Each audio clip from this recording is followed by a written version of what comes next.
상가 임차인이 알아야 할 권리와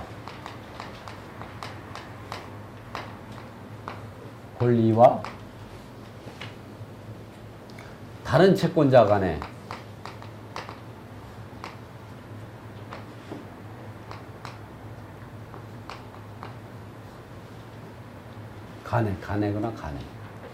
간에 배당하는 방법.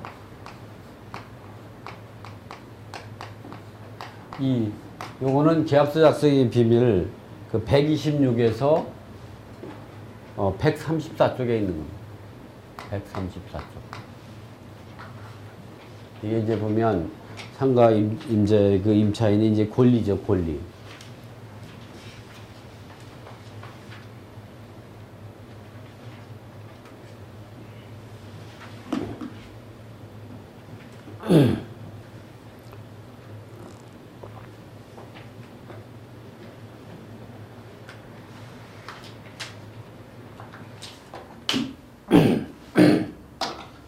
이 제2강을 보면 상가 임차인이 알아야 할 권리와 다른 채권자 간에 배당하는 방법. 요거는 계약서 작성일 126에서 130쪽에 있는데 이 내용입니다. 이렇게.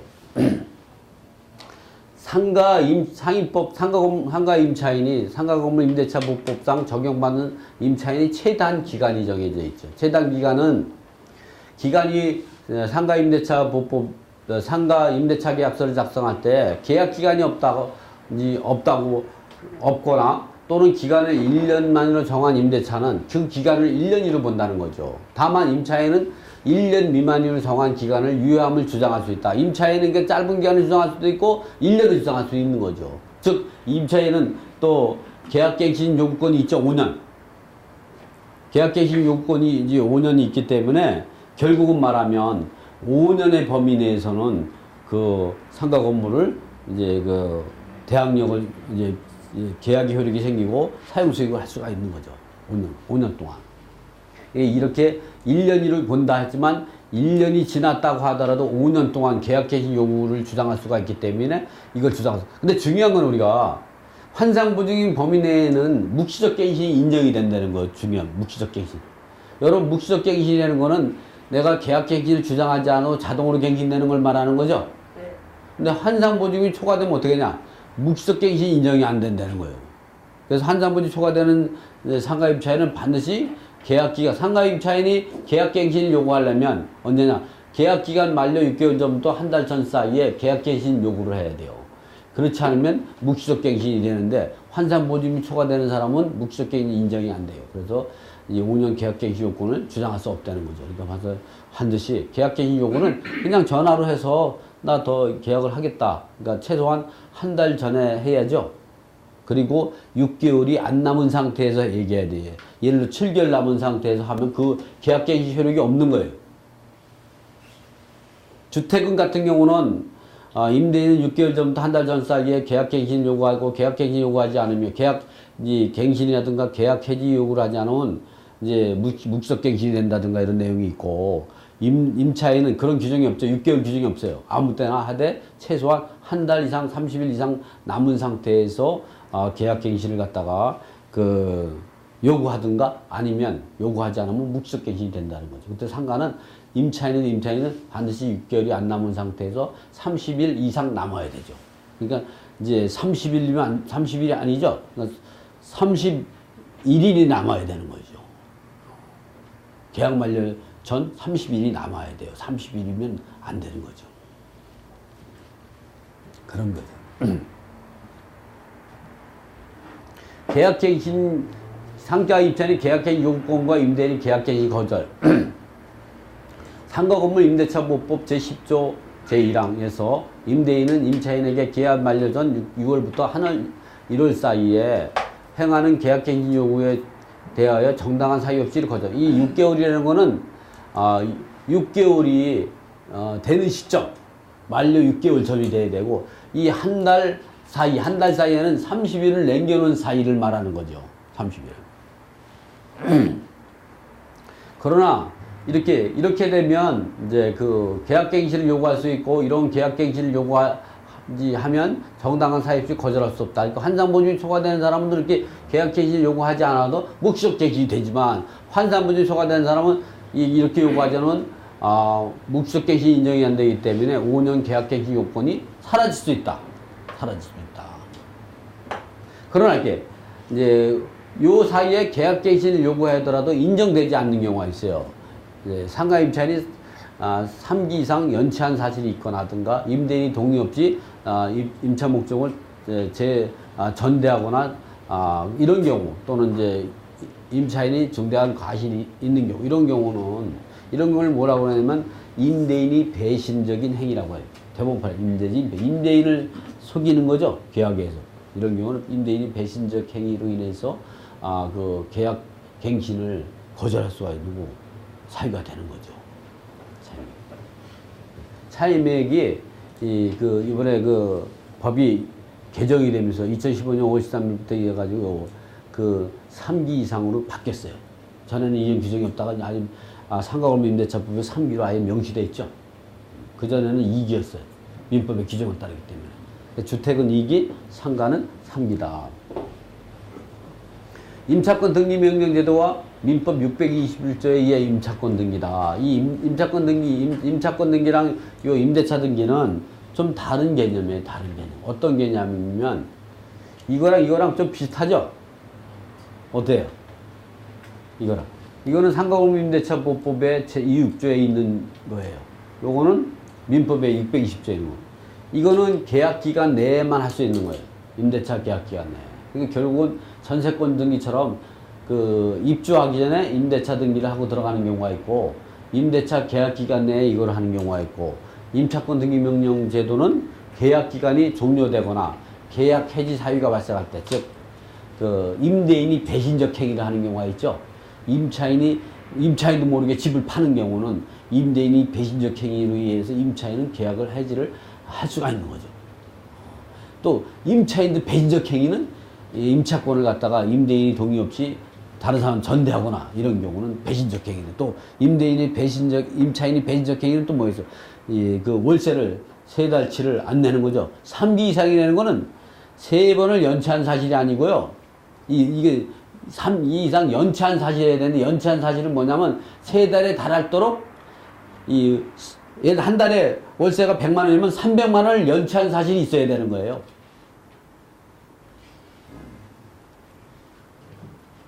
예를 들어서 5달을 연체하고 있는데 찔끔찔끔 줘가지고 290만 원이래. 그러면 계약 해지도 할 수 없고 이게 여기에 해당되는 것도 아니에요. 계약 갱신 요건을 하면 받아들여줘야 되는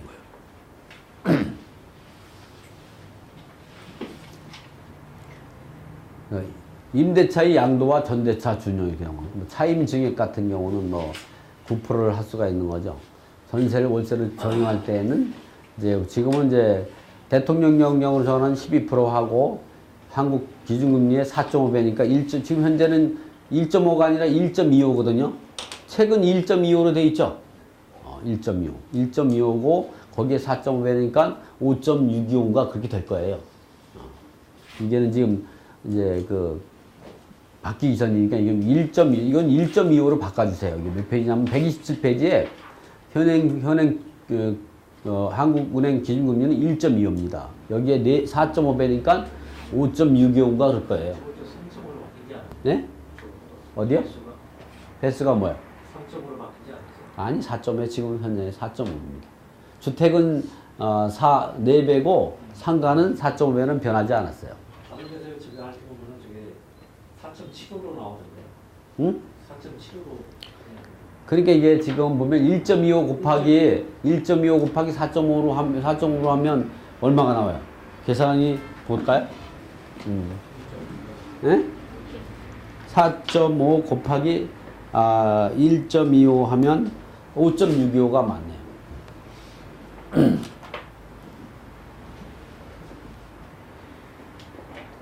그래서 요 내용은 이제 그렇게 5.625로 바꿔주셔야 되고, 요거 1.25, 요거는 5.25 이렇게 개정할 때, 네? 5.625 바꿔야 되는데 제가 이건 미처 손을 못 봐가지고 그렇습니다.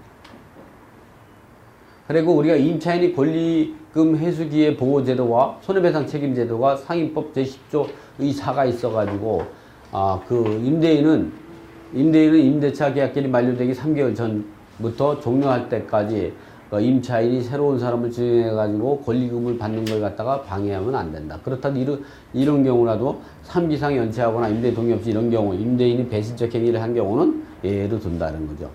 그래서 어떤 행위를 못하게 되냐. 임차인이 주선한 신규 임차인에게 건물주가 직접 권리금을 요구하거나 소수하는 행위. 이래서는 안 되겠죠. 또 임차인이 주선한 신규 임차인에게 권리금을 지급하지 못하게 하는 행위. 또 임차인이 주선한 신규 임차인에게 현저하게 보증금이나 월세를 올려가지고 계약을 이루지 못하게 하는 경우. 그 밖에 정당 이럴 때는 우리가 임대인이 제일 위반할 때 손해배상을 청구했을 때 이때 손해배상이라는 거는 신규 임차인이 주기로 했던 권리금과 국토교통부가 고시한 기준에 산정한 계약 만료 시점의 권리금 중 이제 둘 중에 낮은 금액을 금액을 이상을 줘야 된다는 거죠. 결국은 이게 더 요게 좀 낫겠죠. 둘 중에 높은 거로 줘야 된다는 거죠. 그리고 이렇게 손해배상 청구권은 계약 기간이 만료된 날로부터 3년 이내 행사하지 않으면 소멸시효에 해당이 된다는 거죠. 그거 참고라고.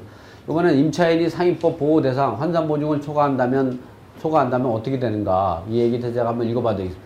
이 128쪽에 있는데, 근데 환산보증을 초과하는 상가 임차는 2015년 5월 13일 이후 이게 글로 써놓은 내용이 굉장히 중요합니다. 왜냐면 강의 중에 얘기하는 건 가끔 빠뜨리고 얘기를 하죠. 그래서 제가 중요한 내용을 읽어드리는 겁니다.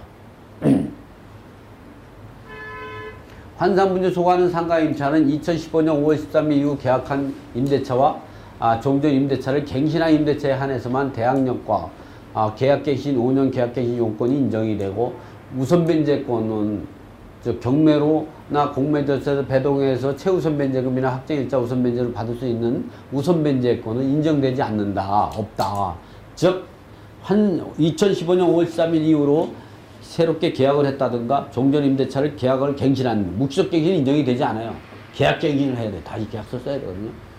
그리고 이 계약갱신이라는 건 뭐냐면 이런 겁니다. 종전에 임대차 계약이 있으면 그걸 갱신하겠다는 의사 표현을 하면 되거든요.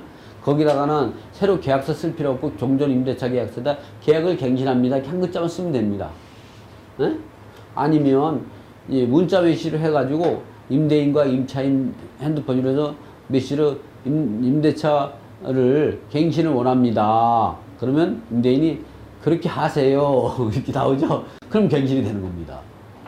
그러니까 항상 우리가 할 때 근데 말로 통화로 하면 물론 통화 내역 갖다가 나중에 이제 법원의 판사의 명령으로 통화 내역을 갖다가 할 수 있겠지만 여러분이 핸드폰과 핸드폰은 절대 자기한테 불리한 내용은 핸드폰으로 하면 안 됩니다. 나중에 법원 판사의 명령으로 통화 내역으로 다 나와요. 지금 보면 정보 지금 움직이는 거 다 기록이 남죠. 여러분이 불리한 얘기는 어떻게 하냐? 일반 전화로 하는 거죠. 일반 전화하고 핸드폰하고 했던 거는 기록이 안 남습니다. 범죄 행위는 지금같이 하는 겁니다. 완전 범죄로.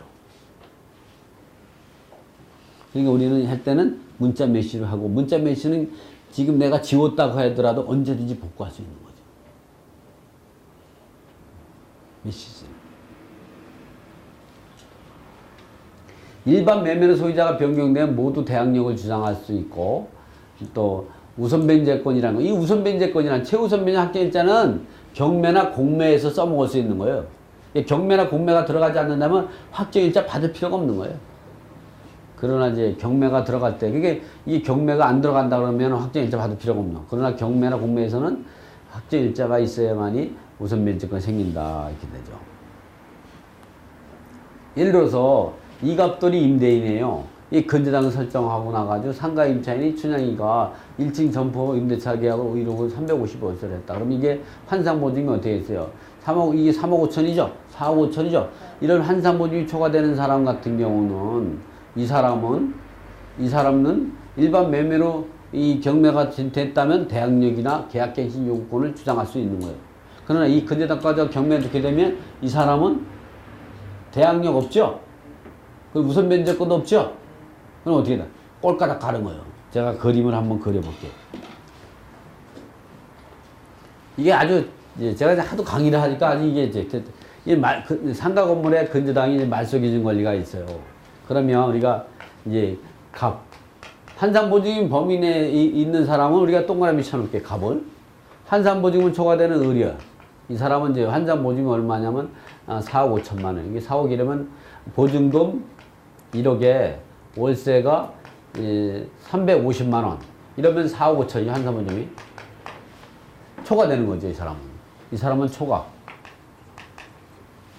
그리고 의림차에, 병임차에는 환상보증인 범위 내에서 있고, 정임차에는 환상보증자이 있고, 이 사람은 초과. 환상보증이 예를 들어서 4억 1천만 원이에요. 그래서 이 사람은 환상보증 범위 내에 있고, 이 사람은 초과. 이 사람은 초과, 이 사람은 환상보증 범위 내에 있다 그러면, 경매가 들어가게 되면 어떻게 하면, 이 환상보증 범위 내에는 대항력을 주장할 수도 있고, 우선 변제권을 주장할 수 있죠. 대항력을 포기하지 않으면 배당 요구할 수 없는 거예요. 두 개 주장할 수 없는 거예요. 대항력을 포기해야 우선 변제. 그러니까 대항력을 주장할 수도 있고, 대항력을 포기하고 우선 변제권으로 해서 최우선 변제금, 소액임 최우선 변제, 이제 소액임차이 아니면 확정일자 우선 변제금으로 전액 배당을 받고, 미배당금이 생긴다. 그럼 미배당을 갖고 대항력을 주장한다. 이 표현은 잘못된 거예요. 이미 포기한 대항력이 어디 있습니까? 전액 배당을 받을 때까지 낙찰자에게 주택인도를 거부하는 거죠. 상가 건물을 거부할 수 있는 이 두 개를 선택할 수 있는, 한 사람은 초과되는 사람은 우선 변제권이 없다 그랬죠? 이 사람은 대항력만 주장할 수 있는 거죠. 계약 기간 동안 살고 계약간이 만료되면 우리가 이제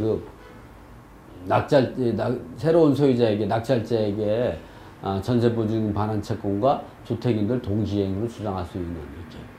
대항력은 계약기간 동안 살고 계약까지 말되면 전세보증 반환 채권과 주택인도를, 건물인도를 동시에 한 배권을 주장할 수 있는 것으로 되어 있다. 계약기간이 해지가 되니까 대항력을 해지하고 전세보증 반환 채권과 건물인 동시에 한 배권만 했다. 그러니까 대항력하고 전세보증 반환 채권은 다른 거다. 항상 분리하는 개념을 생각하고 있어야 돼요. 계약할 때. 이번에는 그럼 얘는 그래도 얘는 어차피 돈은 손에 안 보죠? 근데 이런 사람이 얼마나 되겠어요? 전부 말소기준권 이유죠? 말소기준권이 먼저 대항력권을 갖췄어요. 그래도 한 달 초과되면 우선 변제권이 없어. 이 사람은 돈을 못 받고 사라지는 거죠. 근데 한산보증 범위 내는 늦게 대항력권 갖춰도 이제 소액임차이면 최우선을 받을 수 있고, 이제 확정일자 우선 변제권 받을 수 있는 거죠. 이렇게 우리가 환상보증 범위 내에 있냐 초과에 되어 있냐 했을 때 이런 개념이다. 이렇게 이해하시면 돼요. 이해 가시죠? 네.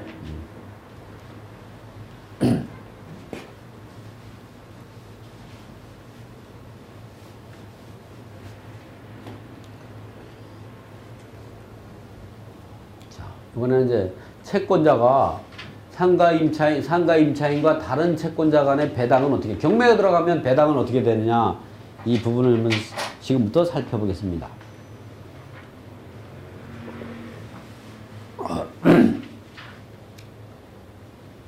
상가임차인의 권리를 어떻게 분석하면 되나. 상가 건물 주택에서 임차인의 권리를 공부한 것과 주택 임차인의 권리 항목과 차이가 있다. 주택 임차인은 월세와 상관없이 보증금만을 가지고 계산하고, 임차인이 임차보증 상한선도 없어서 모두 주택임대차법의 보호 대상이 되지만, 상가 임차인은 보증금이 상한선이 있는데, 중요한 점은 주택 임차인과 다르게 월세도 보증금으로 환산해서 적용되는 환상보증금으로 4개의 권역에 따라 각기 다르게 적용하고 있다. 상위법상 환산보증금을 초과하는 상가 임차는 대항력이 없었다. 종전에 환상보증을 초과하는 상가 임차는 상위법의 보호 대상이 아니어서 대항력과 우선 변제권이 없었다. 그리고 일반 채권자에 불과해서 매매는 임대차를 깨기 때문에 새로운 소유자에게 대항할 수 없다는 거죠. 그러나 2015년 5월 13일 법이 상가건물 임대차법이 개정에 따라서 환산보증 초과하는 임차인도 대항력을 인정하게 됐다. 그러나 환산보증 범위 내에 있는 사람하고 초과되는 사람은 어떠한 차이점이 있느냐. 상가건물 임대차의 보호보증 환산보증 범위 내에 있는 임차인은 대항력과 우선변제권 인정해서 확정일자를 받을 수가 있어요. 이 사람 확정일자를 찍어줄 수 있는데 초과되면 확정일자 안 받아줘요. 초과하는 상가임차는 대항력과 계약갱신 요구권이 인정만 되고 우선변제권은 최우선변제나 확정일자 우선변제권이 없어서 경매나 공매 절차가 진행하면 배당 요구할 수 없다. 이런 거죠. 현행 상가임대차 보호를 받는 환산분이 범위 내에 있더라도 다음과 같은 것에 유의해야 한다. 첫째, 말소 기준 권리가 누가 되고 말소 기준 권리가 되는 근저당권 등이 상임법의 시행 전이라고 하면 이 근저당권에 대해서 상임법으로서의 대항력과 우선변제권을 주장할 수 없다. 근데 이유라고 하면 상임법으로서 대항력과 우선변제권을 주장할 수 있는데 그럴 때 담보물권 또는 근저당 전세권 담보가등기 등이 시행일 이전에 설정이 되었다면 이 법이 적용 대상이 아니어서 상가건물 임차인보다 우선해서 변제받게 된다. 환산분 초과하는 임차인 역시 마찬가지다. 두 번째는 담보물권 시행일 이후에 상가건물 임대차법이 2002년 11월 1일부터 시행됐죠. 제가 뭐 잘못 얘기하면 지적해줘야 돼요. 동영상으로 남는 거는 오래오래 남아가지고 다시 찍을 수도 없고 그러니까 참지 마시고 얘기하셔야 돼요. 뭐 이 강의하다가 뭐 좀 틀리게 얘기하면 그 수정하면 되는 거죠. 뭐 별거 있겠습니까 이게? 담보물권 시행 상가건물이 시행된 이후에 등기된 상가임차인이 최우선 면을 받을 수 있는 소액임차인 범위에 있는지와 이렇게 이 범위도 1차 개정 전이냐 1차 개정 후냐 또는 1차에서 2차 개정 전이냐 이때는 5천이잖아요. 또 2차 개정 후에는 6,500일 때 2,200이냐를 구분해 담보물권을 기준 소액임차인을 판단해서 최우선 면을 계산해야 한다. 이때도 유의할 사항은 2013년 12월 30일 이전에 설정된 담보물권에 대해서 소액임차 보증금을 일정하건 합계가 상가건물가액의 3분의 1 범위 내에서 우선 면제받고 2014년 1월 이후 설정된 담보물권에 대해서는 상가건물가액의 2분의 1 범위 내에서 최우선면을 받을 수 있다는 사실이다. 세 번째는 상임법으로 보호받을 수 있는 환산보증 적용되는 범위 내에 있는 임차인이 소액임차인이 아니면 또는 소액임차인으로서 최우선면을 제외한 나머지 금액은 확정일자부 우선면제권으로 배당받을 수 있는 이때도 다음과 같은 내용에 유의해야 한다. 상임법이 적용이 개정 전이면 2억 4천이고 1차 개정이면 2억 6천, 2차 개정 기간에는 3억, 3차 개정 이후에는 2014년 1월 1일부터 현재까지는 4억에 따라 적용 대상이 다르고 그 지역도 4개의 권역에 따라 다르게 적용된다는 사실을 알고 있어야 한다. 이 말이죠. 그래서 이제 요 물건을 한번 분석을 해보면 그 아까 내용을 제가 순차게 얘기했던 거 있죠? 그 내용은 요걸 분석해보면 그냥 나오는 거죠. 자. 이 상가 건물은요, 서울시 물레동의 상가 건물에서 임차인과 다른 채권자가 배당하는 거죠. 그러니까 이 건물은 상가 건물이기 때문에 상위법 시행 전 시행 후의 근저당권이 있는 경우와 소액 보증금 합계가 2분의 1, 2014년 1월부터는 현재, 개정 전에는 2014년 12월 30일까지는 3분의 1을 초과하는 경우에는 어떻게 권리분석과 배당표를 작성하는가를 분석해야 한다. 우리가 이렇게 주택이나 상가 건물 할 때 권리 분석을 제일 먼저 할 때는 등기부에서 가장 먼저 등기되어 있는 말소 기준권을 찾게 되죠. 그 말소 기준권이 기준이 되는 게 그보다 선순위 등기되어 있다면 대항력이 있고 우순위는 소멸되는 임차권이라든가 이 권리가 되는 거죠. 그래서 이런 경우는 말소 기준 권리 보면 근저당이 기업은행이죠. 2002년 12월 10일이에요. 그러면 근데 이게 김정권이 사업자 등록은 2001년 10월 10일이고 당연히 이날 영업행위를 했다는 거죠. 건물 인도받았다고 하는 거죠. 우리가 전입신고를 했다면 그 전입신고한 날에 입주했다, 거주했다고 보는 거죠. 사업자 등록을 했다면 그날부터 영업행위를 했다는 거 보는 거죠. 그러나 실제 그때부터 건물을 인도받지 않고 영업행위를 하지 않았다면 그 사람 대항력 없는 겁니다. 반드시 두 개를 갖춰야 되는 거거든요. 근데 여기 보면 자, 그럼 이 사람 대항력이 언제 생길까요? 김정원이 사업자 등록은 2002년 10월 10일이니까 이 사람은 대항력 언제 생길까요?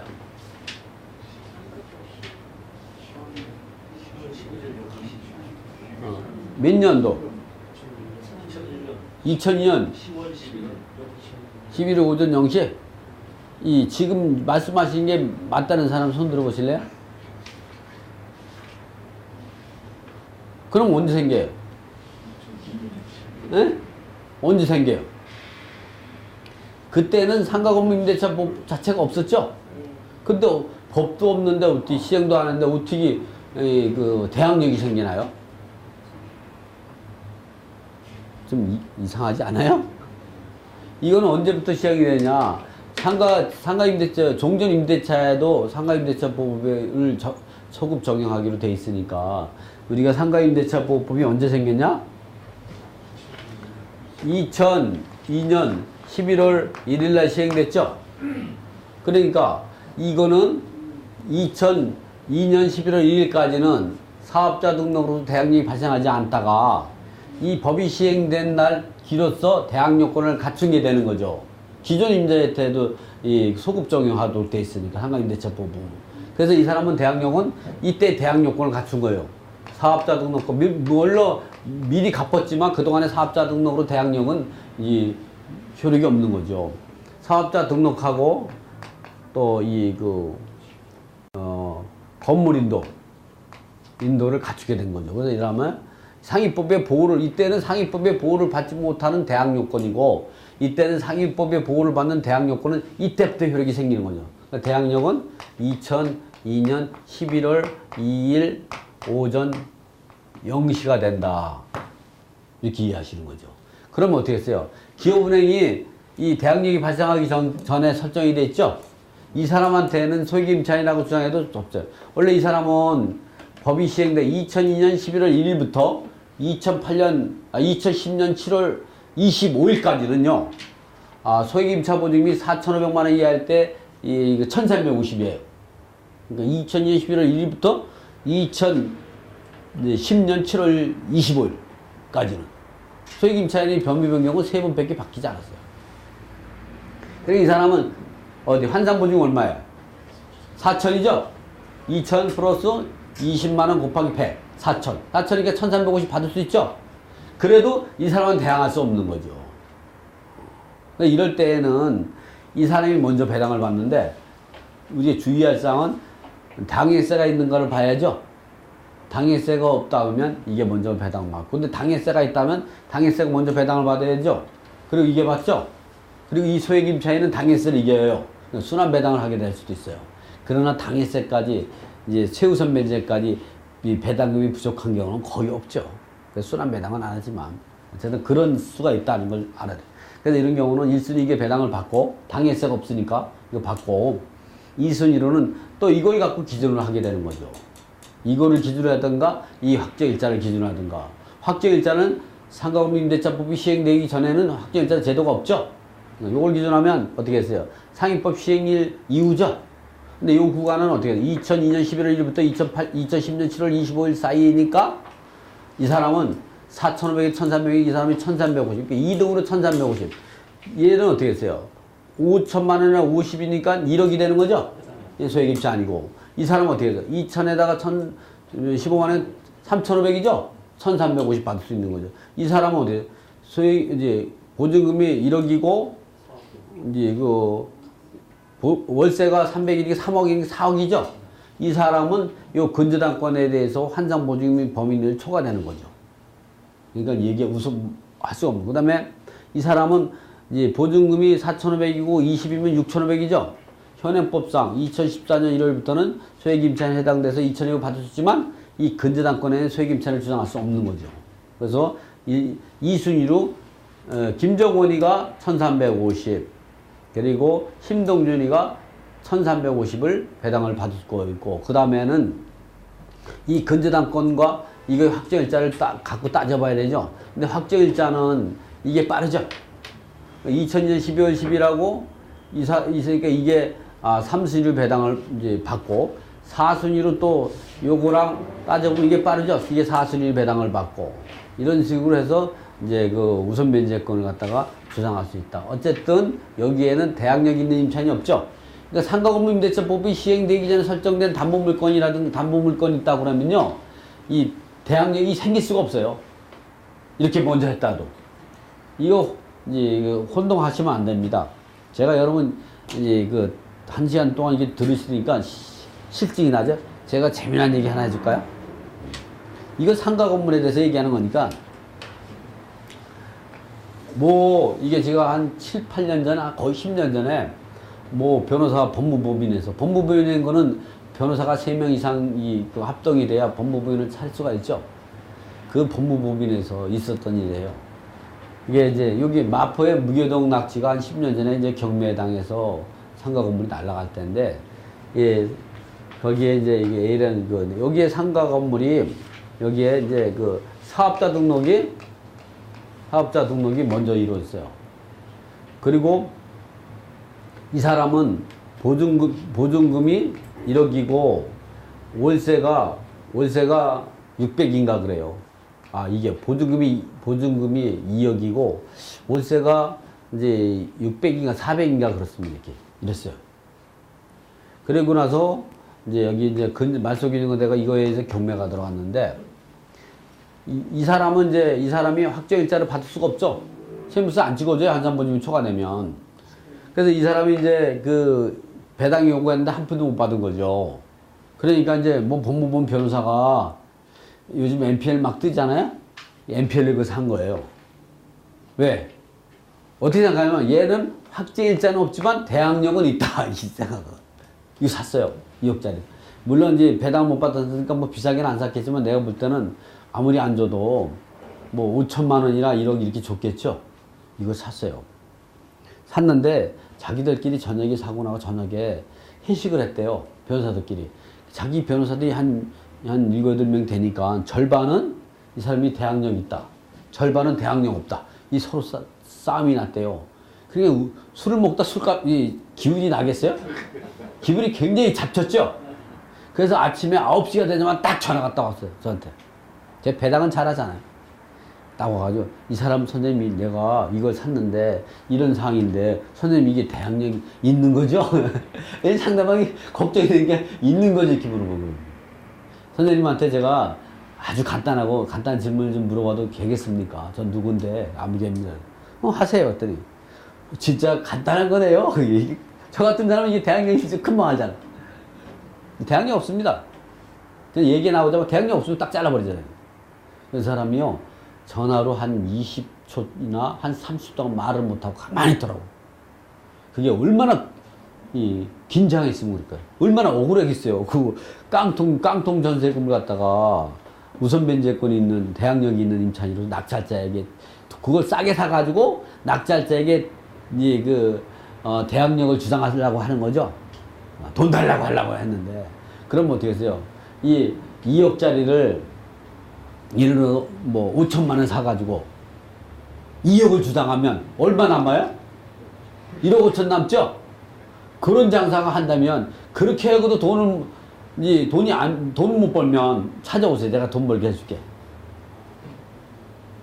땅 짓고 헤엄치는 거죠? 제가 대항력 없다고 그러니까 이 사람 아주 엄청 놀라더라고. 여러분, 이 대항력 없는 겁니다. 이런 원리 때문에 그런 거죠. 상가인 경우에 그렇죠. 상가임대. 지금 상가임대차법 하는 거잖아요. 지금 주택 하는 거 아니죠? 제가 가끔다가 주택을 좀 참가해서 설명을 드린 이유는 구분하기 좋게 했게 되는 거죠. 그래서 지금처럼 배당을 하게 되는 겁니다. 또 한번 좀 볼까요? 다른 걸? 이게 뭐 자세하게 뭐 배당 같은 경우는 여기다 배당표를 다 짜놨으니까 이거 참고하면 되고, 큰 틀만 얘기해 줄게요. 뭐 이렇게 지금처럼 이렇게 간단하게 요구를 해서 이제 이렇게 우선 변제권은 지금과 같이 해야 된다 그래가지고 기업은행이 4,800을 받고 2순위로 최우선 변제 1,350, 그리고 이제 또 심동준이가 1,350 받고, 그리고 3순위로 이제 새마을금고 김정훈이 확정일자 650, 그리고 4순위는 이렇게 소액임차인을 결정하는 기준은요, 이 저당권부 채권이라고 보시면 됩니다. 저당권부 채권은 소액임차인을 결정하는 부분은 저당권부 채권. 이 저당권부 채권은 근저당, 담보가 든 게 전세권, 확정, 일자부, 임차권. 등기된 전세권. 등기된 전세권은 좀 전에 배웠죠? 등기된 전세권은 임차권 등기하고 임차권 등기는 임차권 등기 명령에 의해서 계약 기간이 종료될 때 임차권 등기 명령에 임차권 등기를 부동산 소지 관할에서 단독으로 신청하는 거죠. 임대인 동의 필요 없이. 임대차 기간이 만료 때. 근데 임대차 등기는 계약 기간이 만료되면 할 수가 없는 겁니다. 계약 기간 이내에 대부분 입주하기 전에 또는 계약 기간 내에 임대인이 동의를 얻어가지고 임대차 등기를 하게 되는 거죠. 이것도 재미난 얘기인데 하나 더 해드리겠네. 어떠냐면은 이런 일이 진짜 다 제가 상담해 준 얘기예요. 전번 시간에 이제 했는지 모르지만 이렇게 지금 서울시 고위직공무 전번에 한 것 같은데 서울시 고위직공무 전번에 안 나오신 분도 있으니까 고위직분이 전세보증금을 1억으로 해가지고 최선순위로 대학 요건을 갖춰가지고 대학력 있는 임차인데 여기 있어. 근데 이 사람이 이제 말소기준 권리가 이 다세주택 10개 호수를 공동저당으로 설정했어요. 이 금액이 크겠죠? 그대로 있을 대학력과 우선 면제권을 지정할 때는 전입신고하고 확정 일자를 받았으니까 대학력을 그대로 유지해가지고 손해를 안 나오는데 이 사람이 계약 기간이 2년인데 1년 반 있다가 이사를 가야 되는 거였어요. 1년을. 그러니까 1년 이제 6개월 있다가 이사를 가게 되다 보니까 이 사람이 이제 배운 게 있죠. 주택임대법 3조 4에 의해서 또 상가건물임대차법 제6조에서 임차권 등기 명령에 임차권 등기를 부동산 소재지 관할 법원에다가 신청을 한 거예요. 기각됐어요. 왜 기각되냐? 임대차 계약 기간이라고. 그래요. 그래서 이 사람은 묘수를 낸 거예요. 이제 행정고시도 패소한 사람이 이 사람이요. 그러니까 이 사람이 어떻게 했냐? 전세권을 설정한 거죠. 그러니까 어떻게 해요? 대항력이 이때부터 생기고 이때까지는 소멸되는 거죠. 전세권. 근데 이 사람이 내가 막 야단쳤어요. 그 사람 이름이 이제 김장수요. 국방부 장관하고 비슷한데 처음에는 국방부 장님이 전화 왔는 줄 알았더니 이름만 동일이더라고. 어떻게 했냐? 이때 전세권을 설정하지 않고 요 임대차 등기를 민법 제 621조에 의해 임대차 등기를 했으면은 이때 등기했다면 이때는 소급이 되는 거죠. 아주 중요한 거예요. 자, 2강은 요거로 마치겠습니다. 수고했습니다.